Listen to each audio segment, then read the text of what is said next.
शुरू अल्लाह के नाम से जो बड़ा मेहरबान निहायत रहम वाला है। बादशाह ने जब शहजादी की दुख भरी कहानी सुनी तो उससे कहा, अपने आप को तैयार करो, मैं तुम्हारे माँ बाप के घर ले जाऊंगा। शहजादी ने बहुत मिन्नत समाजत की कि मुझे मेरे जालिम बाप के सामने मत ले जाओ, वो मुझे कत्ल कर देगा। लेकिन बादशाह नहीं माना। आखिरकार वो मजबूर होकर अपने माँ बाप के घर यानी ससुराल जाने के लिए तैयार हो गई। बादशाह ने पूरे जाओ जलाल और तमतराक से एक बड़े लश्कर के साथ शहजादी और तीनों बेटों को भेजा, लेकिन खुद कुछ मुल्क के जरूरी कामों की वजह से रुक गया। अपने वजीर, वकील और काजी को शहजादी के साथ कर दिया और कहा कि तुम लोग मलका को लेकर रवाना हो जाओ। मैं पहली, दूसरी या तीसरी मंजिल पर तुम लोगों से जरूर आकर मिलूंगा। वजीर, वकील और काजी शहजादी को लेकर लाओ लश्कर के साथ उसके माँ बाप के मुल्क की तरफ रवाना हो गए। शाम होते होते उन्होंने पहले मंजिल पर पहुंचकर पड़ाव डाला। खादमों ने शहजादी का खैमा खड़ा किया। तब शहजादी ने देखा कि वजीर का खैमा भी उसके खैमे के बिल्कुल करीब खड़ा किया गया है। शहजादी ने वजीर को बुलाकर इससे पूछा, ए वजीर, तुम जानते हो कि मैं एक बादशाह की बेटी और एक बादशाह की बीवी हूँ, तुम अपना खैमा यहाँ से दूर लगवा दो। वजीर ने कहा, मलका साहिबा, बादशाह ने हमें आपकी हिफाजत की खातिर आपके साथ रवाना किया है। अगर आप या आपके बच्चों को कुछ हो गया तो मैं बादशाह को क्या जवाब दूंगा। शहजादी ने कहा, मुझे कुछ नहीं होगा, पर तुम अपना खैमा यहाँ से दूर कहीं और लगवा दो। लेकिन वजीर नहीं माना। खैमे लग गए, खाना वगैरह खाया गया। रात हो गई थी, थके हारे लोग सो गए। वजीर के दिल में खोट था, उसे नींद नहीं आ रहा था। आखिर आधी रात को उठा और शहजादी के खैमे में दाखिल हो गया। शहजादी पहले से ही भांप चुकी थी कि वजीर बदजात की नीयत में खोट है। आहट पाकर शहजादी जाग गई। देखा कि वजीर है तो उसे ललकार कर कहा, बाहर निकलने को कहा, लेकिन वजीर आगे बढ़ने लगा। शहजादी ने कहा, ए बदजात वजीर, तुम जानते हो कि मैं एक बादशाह की बेटी हूँ और एक बादशाह की बीवी भी। ना मैंने बुराई की है और ना किसी का बुरा चाहा है। मुझे मखलूक के सामने बदनाम मत कर और मेरे खैमे से निकल जा। लेकिन बेगैरत वजीर नहीं निकला। जब शहजादी ने देखा कि वजीर किसी सूरत नहीं मार रहा तो उसने अपने बड़े बेटे को वजीर के सामने किया कि तुम्हें इस बच्चे के सर की कसम, इस तरह मत करो, इसे अल्लाह रसूल के वास्ते दिए, कुरान की दुहाई दी। लेकिन बाद किरदार वजीर के दिमाग में शैतान पूरी तरह से घर कर चुका था। वो आगे बढ़ा और तलवार निकाल कर एक ही वार से बच्चे का सर धड़ से अलग किया। शहजादी समझ गई कि बदजात वजीर बिल्कुल भी नहीं टलेगा। उसने वजीर से कहा, तुम अब बिल्कुल भी नहीं टलोगे। मैं एक पाक औरत हूँ, इस वक्त भी वजू में हूँ, मुझे इतना मौका दो, मैं अपने वजू को तोड़कर आ जाती हूँ, तब तुम्हारा जो दिल चाहे वो करो। वजीर ने कहा, जाओ और जल्दी आ जाना। शहजादी खैमा से बाहर निकल गई। भागती हुई वहां से दूर एक बड़े झाड़ी के पीछे छुप गई। वजीर कुछ देर इंतजार करने के बाद इसे ढूंढने निकल गया। इधर उधर तलाश करने लगा, लेकिन नाकाम रहा। सुबह होने वाली थी। आखिर थक हार कर दोबारा शहजादी के खैमे में दाखिल हो गया। बच्चे की लाश उठाकर कहीं दूर दफन किया और अपने खैमे में आकर घुस गया। सुबह बहुत देर के बाद शहजादी अपने खैमे में दाखिल हो गई। अपने मकतूल बेटे को ना पाकर रोने लगी। लश्कर दोबारा रवाना हो गया। चलते चलते शाम तक दूसरी मंजिल तक जा पहुँचे। खादमों ने शहजादी का खैमा खड़ा करना शुरू किया। शहजादी ने देखा कि वजीर ने आज अपना खैमा बहुत दूर खड़ा करवाया है, लेकिन थोड़ी देर बाद देखा कि खदाम एक और खैमा इसके खैमे के करीब खड़ा कर रहे हैं। पूछा, ये किसका खैमा है? खदाम ने जवाब दिया कि वकील का खैमा है। शहजादी ने वकील को बुलवाया और कहा, मैं एक औरत हूँ तुम अपना खैमा मेरे खैमे के करीब से हटवा दो, ये अच्छी बात नहीं है। वकील ने कहा, ऐ मलका, बादशाह सलामत ने मुझे आपके साजो सामान की हिफाजत के लिए आपके हमरा कर दिया है और पुरजोर ताकीद की, अगर आपको या आपके सामान को कुछ हो गया तो मैं बादशाह को क्या मुंह दिखाऊंगा। शहजादी ने जवाबन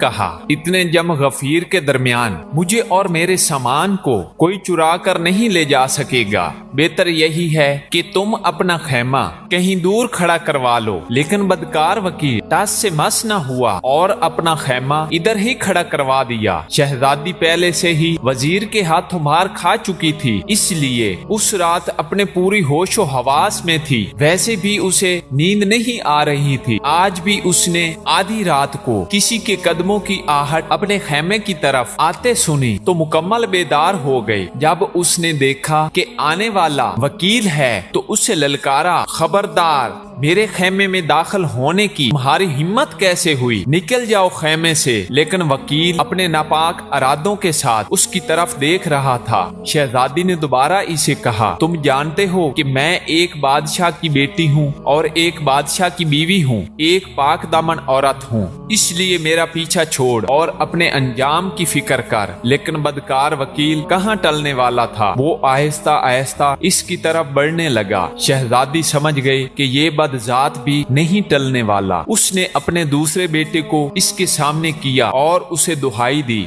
इस मासूम के सर की कसम, मेरा पीछा छोड़ और निकल जा यहाँ से। लेकिन वकील ने भी तलवार से वार करके उसके दूसरे बेटे का सर तन से जुदा कर दिया। शहजादी ने बेचारगी से कहा, अगर तुम अपने नापाक इरादे से नहीं टलने वाला तो मुझे मौका दे, क्योंकि मैं पाक और साफ और वजू से हूँ। मुझे कुछ वक़्त दे ताकि मैं खुद को नापाक कर दूं, इसके बाद जो तुम्हारा दिल चाहे करो। वकील ने इसे जाने दिया। शहजादी खैमे से निकल गई। आज भी शहजादी में जितनी हिम्मत थी निकल भागी और जहाँ तक उसके कदमों ने साथ दिया भागी और आखिरकार थक हार कर एक बड़े झाड़ी के पीछे जाकर छुप गई। वकील ने जब देखा कि शहजादी अभी तक नहीं आई तो उसके पीछे निकल पड़ा। इधर उधर भाग दौड़ कर इसे बहुत ढूंढने की कोशिश की, लेकिन नाकाम रहा। अब इसे डर लगने लगा कि बच्चा भी जान से गया और शहजादी भी भाग निकली। अगर किसी ने बादशाह को खबर दी तो वो मुझे खौलते तेल में तल देगा। वकील जल्दी जल्दी वापस आया, मरे हुए बच्चे को उठाकर कहीं दूर दफन किया और अपने खेमे में जाकर सोता बन गया। जब सुबह हुई तो शहजादी आहिस्ता आहिस्ता अपने खेमे में दाखिल हो गई। देखा कि दूसरे बेटे की लाश भी नहीं है। समझ गए कि बद किरदार वकील ने इसे ठिकाने लगा दिया है। बेचारी किस पर एतबार करती, इसलिए चुप रही। लश्कर फिर शहजादी की बादशाह के मुल्क की तरफ रवाना हो गया। आज शहजादी अकेली एक बेटे के साथ गमों का अनबार लिए ऊंट पर सवार थी। जब तीसरे मंजिल पर पड़ाव डाला गया तो आज वजीर और वकील ने अपने खेमे शहजादी के खेमा से बहुत दूर खड़ा करवा दिए थे। वो शर्मिंदा शर्मिंदा शहजादी के सामने आ ही नहीं रहे थे। हैरानो परेशान थे कि जब बादशाह को पता चलेगा तो उसे क्या जवाब देंगे। आज जैसे ही शहजादी का खेमा खड़ा कर दिया गया तो देखा कि काजी साहब अपना खेमा इसके खेमे के सामने खड़ा करवा रहा है। शहजादी ने इसे भी समझाने की कोशिश की, लेकिन काजी बदजात भी टलने वालों में से नहीं था।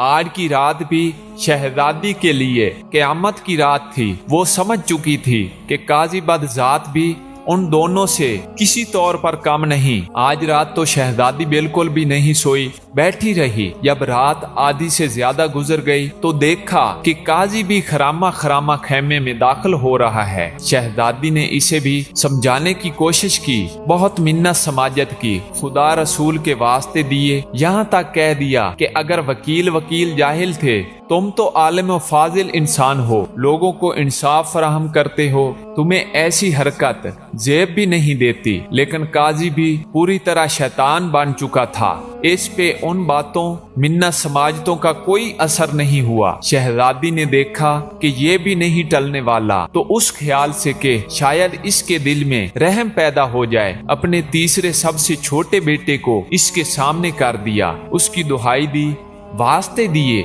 लेकिन काजी तो उन दोनों से भी 2 हाथ आगे था। काजी बदबख्त को भी रहम ना आया और मासूम बच्चे का सर कलम कर दिया। शहजादी ने इसे भी यही कहा कि मैं पाक और साफ हूँ, वजू से हूँ, मुझे मौका दो ताकि अपना वजू तोड़ दूं, इसके बाद जो तुम चाहो करो। काजी ने भी इसे जाने दिया। जैसे ही शहजादी बाहर निकली, जिधर मुंह उठा भाग निकली। भागते भागते अचानक उसने देखा कि आगे एक बहुत बड़ा दरिया बह रहा था। उसके दिल में धुआं भर गया। अपने मासूम बच्चे याद आए। उसका दिल खून के आंसू रो रहा था और वो सोच रही थी कि अगर बादशाह ने पूछा कि बच्चे किधर हैं तो मैं उसे क्या जवाब दूंगी। उससे बेहतर है कि खुद को इस दरिया के हवाले कर दूं। ये फैसला करके उसने दरिया में छलांग लगा दी।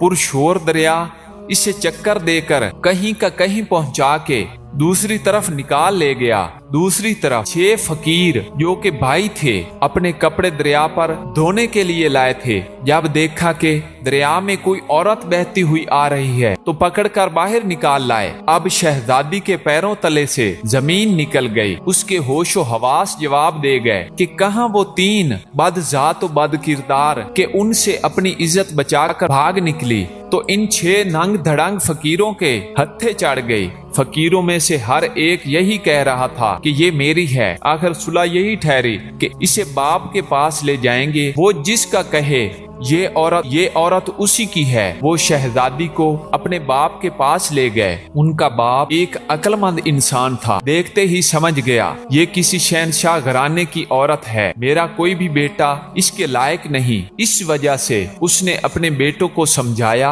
ऐ मेरे बेटो, तुम 6 भाई हो, तुम्हारी कोई बहन नहीं है, इसे अपनी बहन बना लो। तुम 6 भाई और 7वीं तुम्हारी ये बहन, इसकी खूब निगहदाश्त करो। इसकी बरकत से तुम सब सुरखरू रहोगे। बाप के फैसले से फकीर बहुत खुश हो गए और अपने से बढ़कर शहजादी का ख्याल रखने लगे। इनको छोड़ जब बादशाह चौथे दिन आकर लश्कर से मिला तो देखा वजीर, वकील और काजी इससे कतरा रहे थे। उसके सामने शर्मसार से थे। पूछा, मेरी बीवी बच्चे कहाँ हैं? तीनों ने यक जबान होकर कहा, मलका तो एक डायन थी, तीनों बच्चों को खाकर खुद भाग निकली। बादशाह हैरान परेशान हो गया कि ये क्या बात हो गई। वो इन तीनों पर शक में पड़ गया, लेकिन कहा कि बाद में देखते हैं, अभी जिस तरफ जा रहे हैं वहां जाके फैसला करेंगे कि आगे क्या करना है। बादशाह अपने दिल में यही सोच रहा था कि जाके अपने जालिम ससुर बादशाह को देखूं और इससे पूछूं कि इसे क्यों बेटियों से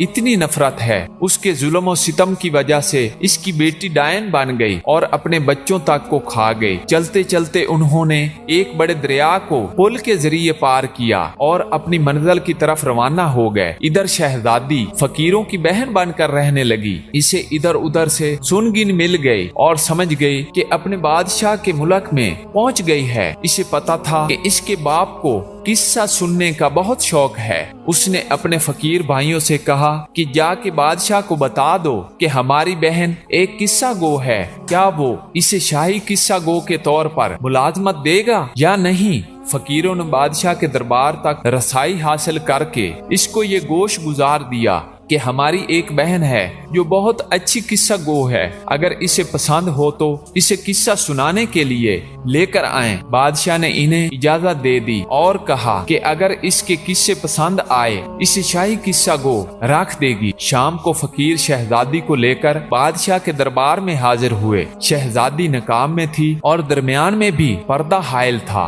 उसने बादशाह के लिए एक किस्सा सुनाया जो बादशाह को बहुत पसंद आया। उसने खुश होकर फकीरों को बहुत सा इनामो इकराम दिया। फकीर इनामो इकराम लेकर बहन के हमरा वापस घर आए। वो पहले ही भीख मांगने से बेजार थे, इसलिए बहुत खुश हुए। शहजादी हर रात आकर बादशाह को एक नया किस्सा सुनाती। बादशाह से दाद और इनामो इकराम पाकर वापसी अपने फकीर भाइयों के साथ घर लौट आती। फकीरों की जान भी भीख मांगने से छूट गई। एक रात जब वो आई तो देखा कि आज तो उसका शौहर बादशाह, वजीर, वकील, वकील, काजी वगैरह इसके बाप बादशाह के साथ बैठे हुए हैं। शहजादी ने सोचा आज तो किस्सा मजा करेगा। शहजादी आज भी हर रोज की तरह नाकाम में थी। पर्दे के दूसरे तरफ अपनी जगह पर बैठ गई और अपने बाप बादशाह से कहा, बादशाह सलामत, आज मैं एक बहुत खास दास्तान सुनाने वाली हूँ। अगर किसी को कोई हाजत दरपेश है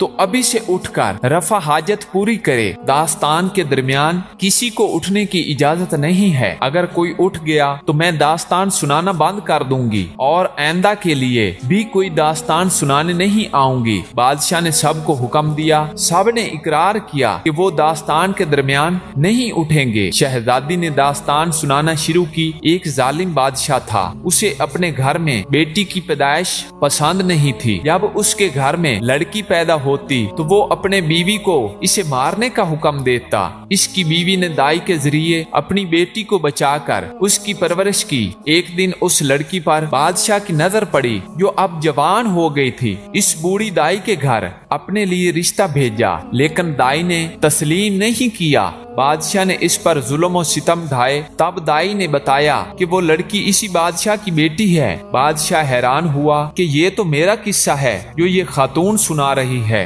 बादशाह ने बहुत से हीरे जवाहरात शहजादी की तरफ फेंक कर कहा कि देखना, दास्तान को बंद मत करना। शहजादी ने हीरे जवाहरात फकीरों की तरफ फेंक दिए जो इसे पाकर बहुत खुश हुए। शहजादी ने दास्तान जारी रखते हुए कहा, बादशाह ने बेटी को अपने बेटे के हवाले करके कहा कि इसे जंगल में ले जाकर कत्ल कर दे और इसकी आंखें और खून निकाल कर इसे दिखा दे। लेकिन भाई को अपने हाथों से बहन को कत्ल करना गवारा न हुआ और अपनी बहन को जंगल में छोड़कर वापस आया। जंगल में वो लड़की बहुत अरसा रुलती रही, यहाँ तक के उसके जिस्म पर उसका लिबास तार तार होकर गिर गया और वो जंगल बियाबान में बेलिबास वक्त गुजारने लगी। बादशाह उमर रफ्ता रफ्ता के बायस अब बूढ़ा हो गया था। इसे पहले ही से अपनी बेटी के साथ किए गए जुल्मों सितम से बहुत पेशमानी और पछतावा हुआ था। जब इसे दास्तान के जरिए अपनी बेटी के मुतल्लक पता चला तो उसकी आंखों में आंसू उमड़ आए। शहजादे को भी एहसास हुआ कि ये तो मेरी बहन का किस्सा है। उसने बेचैन होकर कुछ और हीरे जवाहिरात शहजादी की तरफ फेंक दिए और कहा कि दास्तान जारी रखना, रोकना मत। फकीर भाइयों के तो इतने इनामात देखकर बांछें खिल उठी। शहजादी ने कहा, एक दिन एक बादशाह का गुजर उसी जंगल से हुआ। लड़की को देखा और इसे अपने साथ अपने मुल्क ले जाकर इससे ब्याह रचाया। शहजादी का शौहर बादशाह, जो पहले बड़ी दिलचस्पी और इल्हमाक से दास्तान सुन रहा था, चौंक पड़ा कि ये तो मेरा और मेरी बीवी का किस्सा लग रहा है। उसने भी बहुत से हीरे जवाहिरात निकाल कर शहजादी की तरफ फेंक दिए और कहा कि देखना, दास्तान आखिर तक सुनाना, मुझे इस दास्तान को पूरा सुनना है। फकीर भाइयों के तो पैर खुशी से जमीन पर नहीं पड़ रहे थे। शहजादी ने दास्तान जारी रखी। बादशाह ने उस लड़की से शादी की। उससे इसे 3 बेटे हुए। एक दिन बादशाह ने इसे इन बेटों के साथ अपने वजीर, वकील और काजी के हमरा इसके ससुराल रवाना किया। अब वजीर, वकील और काजी के औसान खता हो गए और एक दूसरे की तरफ जरा समैगी से देखने लगे कि ये तो हमारा किस्सा है। बादशाह ने कुछ और हीरे जवाहिरात शहजादी की तरफ फेंक दिए। फकीर भाइयों की बांछें खुशी से खुली जा रही थीं। पहली मंजर पर बादशाह का वजीर नापाक इरादे से उसकी तरफ बढ़ा और इसे बदी के लिए तंग किया। इसके बड़े बेटे का सर तन से जुदा किया, लेकिन लड़की किसी तरह अपनी इज्जत बचा के भाग निकली। वजीर मन मनाया, मुझे बहुत जोर का पेशाब लगा है, मैं थोड़ी देर में आता हूँ। बादशाह ने इसे डांट दिया, खामोशी से बैठ बदजात कहीं के, इस वक्त तुम्हें क्यों पेशाब आ रहा है। वजीर चुप करके बैठ गया। दूसरे मंजिल पर इसी तरह वकील भी अपने नापाक इरादों के साथ लड़की को बदी के लिए तंग किया और अपने नापाक अज़ाइम पूरा करने के लिए इसके दूसरे बेटे का सर तन से जुदा करने से भी बाज न आया। पर पाक दामन लड़की ने यहाँ भी अपनी इज्जत बचाई और भागकर कहीं छुप गई। अब वकील बुकलाया बादशाह सलामत, मुझे जोर की हाजत पेश आई है, बस मैं यूं गया और यूं आया। बादशाह ने वजीर पर आंखें निकाली, बस कर बदजात और खामोशी से बैठ, जब हकीकत जाहिर हो रही है तो तुम लोगों को हाजत पेश आ रही है। वकील भी खामोशी से बैठ गया। तीसरे मंजिल पर काजी भी अल्लाह रसूल को भूल कर बदी के लिए लड़की को तंग करने लगा और उस जालिम ने इसके तीसरे बेटे का सर कलम किया। लड़की ने फिर अपनी इज्जत बचाई और भागकर एक बड़े दरिया में कूद गई। काजी ने भी कोई बहाना बनाने की कोशिश की, लेकिन बादशाह ने इसे भी डांट कर चुप करा दिया। दरिया ने लड़की को कहीं दूर ले जाकर दूसरी तरफ फेंक दिया, जहां इसे 6 फकीरों ने देखा और इसे दरिया से निकाला। अब फकीर भाइयों की गुग्गी बंद हो गई कि ये ना हो ये हमारी बहन का किस्सा है। वो भी चुप साध कर बैठ गए। फकीर इस लड़की को अपने बाप के पास ले गए। उसके अक्लमंद बाप ने इस लड़की को इन 6 भाइयों की बहन बना दिया। इसके बाप बादशाह के आंखों से जल जल आंसू बह रहे थे। दोनों बादशाहों ने हीरे जवाहरात के ढेर इनके सामने लगा दिए कि खुदारा दास्तान को जारी रखो। लड़की को किसी तरह पता चला कि ये उसके बाप बादशाह का मुल्क है। उसे पता था कि इसके बाप को दास्तान सुनने का बहुत शौक है। उसने अपने भाइयों के जरिए बादशाह को कहलवा भेजा कि अगर इसे मंजूर हो तो आके इसे दास्तान सुनाए। यहाँ पहुंचकर उसके बाप बादशाह का दिल चूर चूर हो गया। वो एक फरियाद मारकर उठ खड़ा हो गया। शहजादी ने भी अपने चेहरे से नकाब उठा दी तो उसके शौहर बादशाह ने भी शहजादी को पहचान लिया। बाप बेटी को और शौहर बीवी को बेतरह खुश हो गए। दोनों ने वजीर, वकील और काजी को पकड़ा। इनसे कहा कि बोल कैसी सजा चाहिए, 4 चड़ी चाहिक या 4 बटोर। ये बराबवी जबान में 2 सख्त सजाओं के नाम हैं। उन्होंने कहा कि 4 बटोर। बादशाह ने 12 घोड़े मंगवाए। हर एक के हाथ पैर 4 घोड़ों से 4 अतराफ में बांध कर इन्हें 4 मुखालिफ सिमत में दौड़ा दिया, जिनसे इनके जिस्म टुकड़ों में बट गए। इस तरह उन बदजातों को उनके किए की सजा मिल गई और शहजादी का बाप अपनी बेटी और इसका शौहर अपनी बीवी को पाकर बहुत खुश थे और हंसी खुशी से रहने लगे।